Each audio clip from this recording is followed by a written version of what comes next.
Hey friends, welcome back to my channel exam support, जहां मैं discuss करती हूँ सम इम्पॉर्टेंट टॉपिक या क्वेश्चन जो आपके एग्ज़ाम के लिए इम्पॉर्टेंट होता है, आपके एग्ज़ाम में पूछे जाते हैं।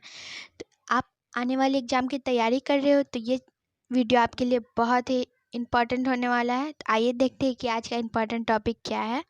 ओके फ्रेंड्स, तो चलिए देखते हैं। आज का टॉपिक है वायुमंडल, एटमॉस्फेयर।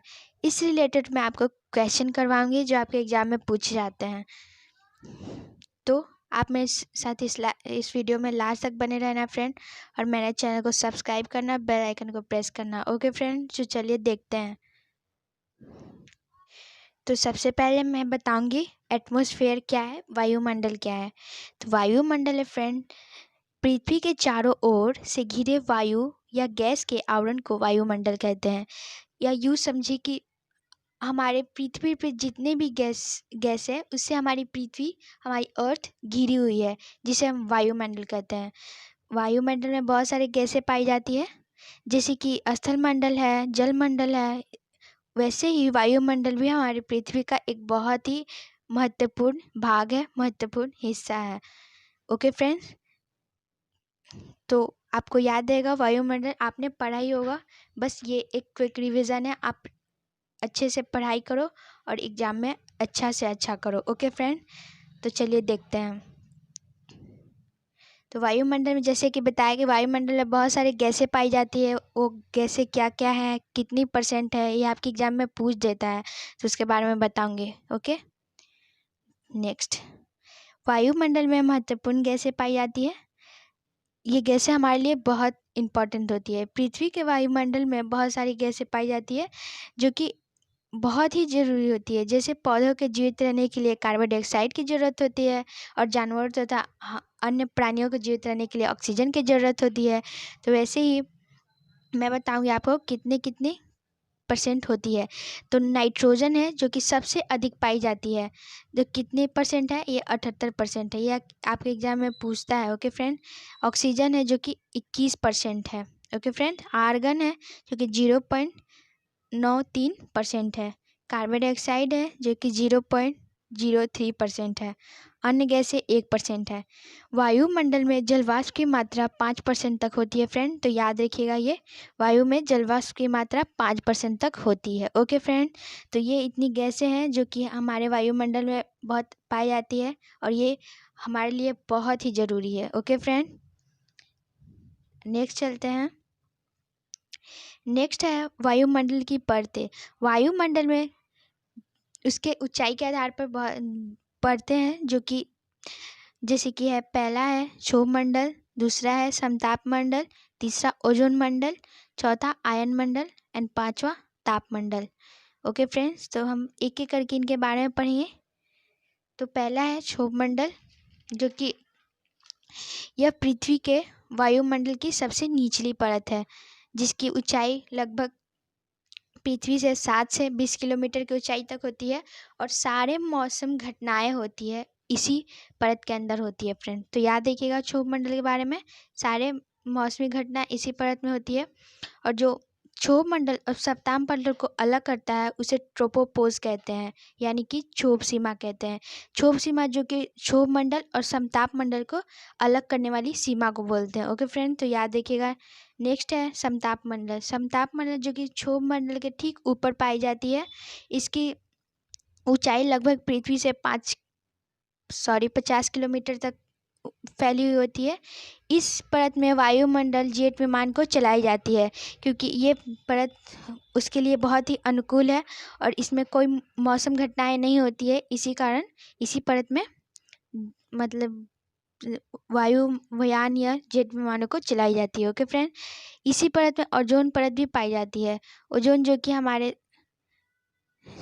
कि हमारे सूर्य से आने वाली यूवी किरणों और हानिकारक विकिरणों को पृथ्वी से रक्षा करती है। ओके फ्रेंड, ओजोन के बारे में। अब चौथा है आयन मंडल। आयन मंडल जो कि जितने भी रेडियो प्रसारण के लिए ध्वनि तरंगी का परिवर्तन होता है इसी मंडल में होता है। यह पृथ्वी से 5 किलोमीटर ऊपर से शुरू होता है और 85 किलोमीटर तक होता है फ्रेंड। और इसे जो अलग करता है, आयन मंडल और तापमंडल को अलग करने वाली सीमा को कहते हैं मेसोपोज, जो कि अलग करता है। ओके, पांचवा है तापमंडल, जो कि थर्मोस्फेयर बोलते हैं इसे। यह सबसे ऊपरी वायुमंडल की परत है, जो कि इसमें कृत्रिम उपग्रह इसी मंडल में छोड़े जाते हैं। तो याद रखिए फ्रेंड, इनके बारे में आपके एग्जाम में पूछ सकता है। तो मैं इससे रिलेटेड क्वेश्चन करवाऊंगी और उसके साथ साथ बताते चलूँगी इससे जुड़े फैक्ट्स को। ओके, पहला क्वेश्चन है, वायुमंडल में सर्वाधिक कौन सी गैसें पाई जाती है? तो वायुमंडल में सर्वाधिक कौन सी गैसें पाई जाती है? तो इसका आंसर होगा सी, नाइट्रोजन, जो कि 78% पाई जाती है। तो याद रखिएगा फ्रेंड। नेक्स्ट है, वायुमंडल में सर्वाधिक मात्रा में विद्यमान अक्रिय गैस कौन सी है? तो अक्रिय गैस कौन सी है? तो ये है ए, आर्गन। आर्गन सबसे अक्रिय गैस है, जो कि सर्वाधिक विद्यमान होती है हमारे वायुमंडल में। ओके, नेक्स्ट, निम्नलिखित में से कौन सी गैस ग्रीन हाउस प्रभाव को उत्तरदायी है? ग्रीन हाउस प्रभाव को उत्तरदायी कौन सी गैस है? तो इसका आंसर होगा friend B, carbon dioxide. Carbon dioxide है जो कि ग्रीन हाउस को प्रभावित करता है। ओके, नेक्स्ट है, सूर्य के तीव्र किरणों द्वारा झुलसने से वायुमंडल को कौन सी गैस हमारी रक्षा करती है? तो इसका आंसर होगा सी, ओजोन। ओजोन मंडल, जो कि सूर्य से निकली हुई विकिरणों को, यूवी किरणों को हमारी रक्षा करती है। तो इसका आंसर होगा सी, ओजोन। ओके, नेक्स्ट,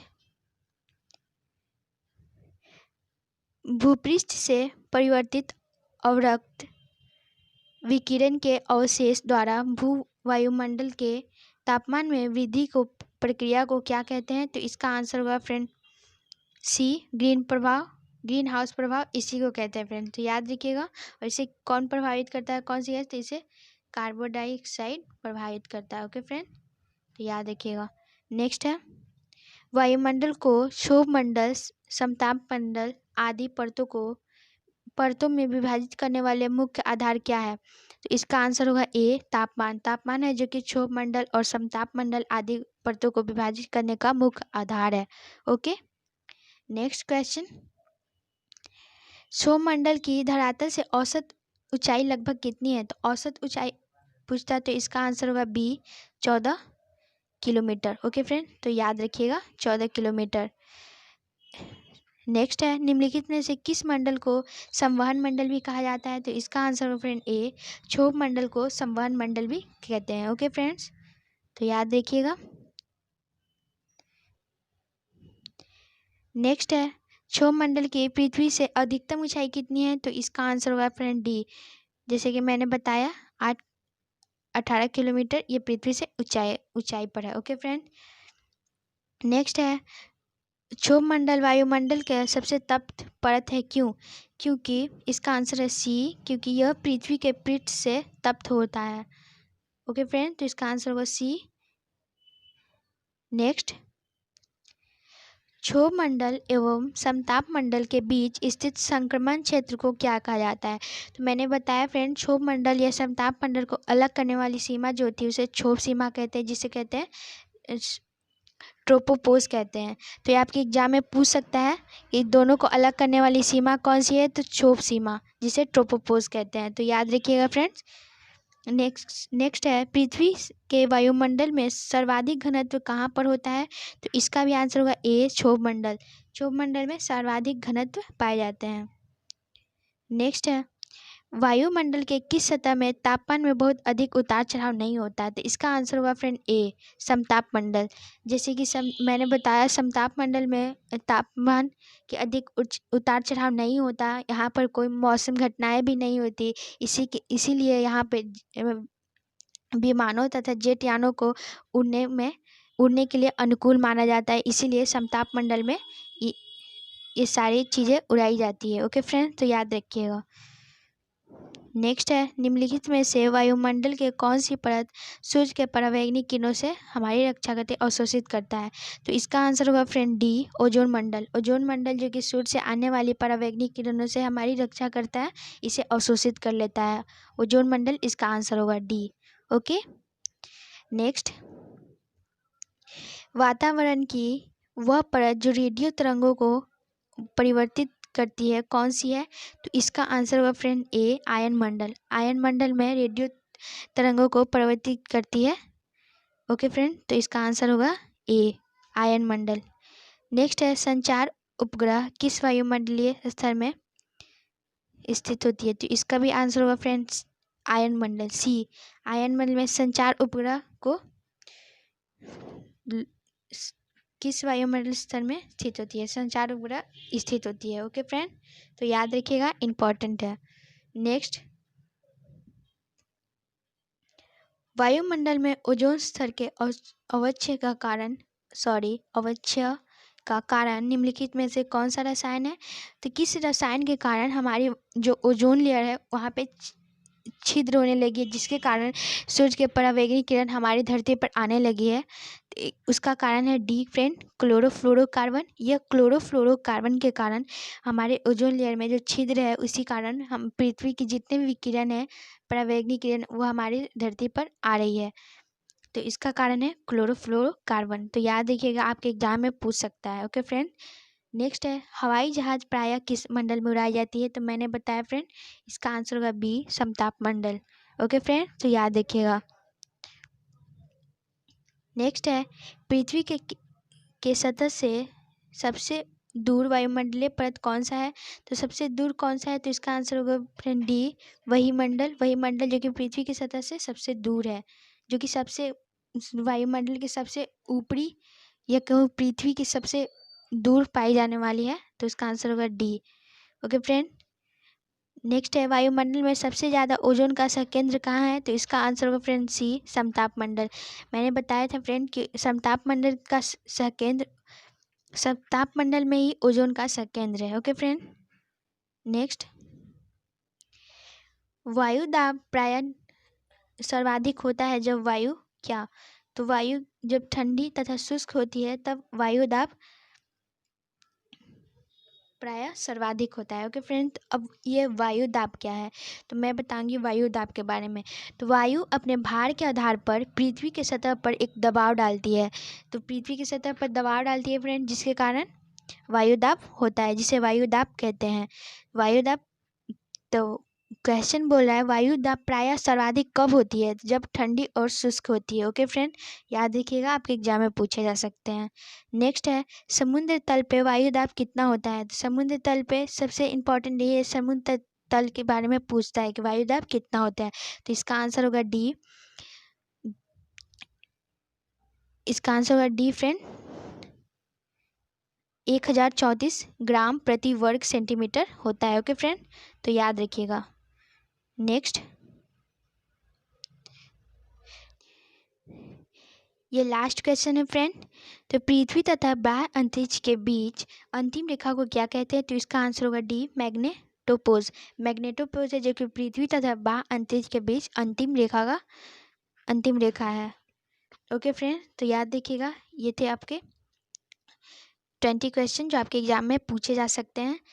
तो इस वीडियो को लास्ट तक देखना। ओके फ्रेंड, तो इस वीडियो को लाइक एंड शेयर करना फ्रेंड, और इस वीडियो को लास्ट तक देखना, ये आपके एग्ज़ाम के लिए बहुत ही इम्पोर्टेंट है। तो आप इस चैनल को सब्सक्राइब करना। Okay friend, thank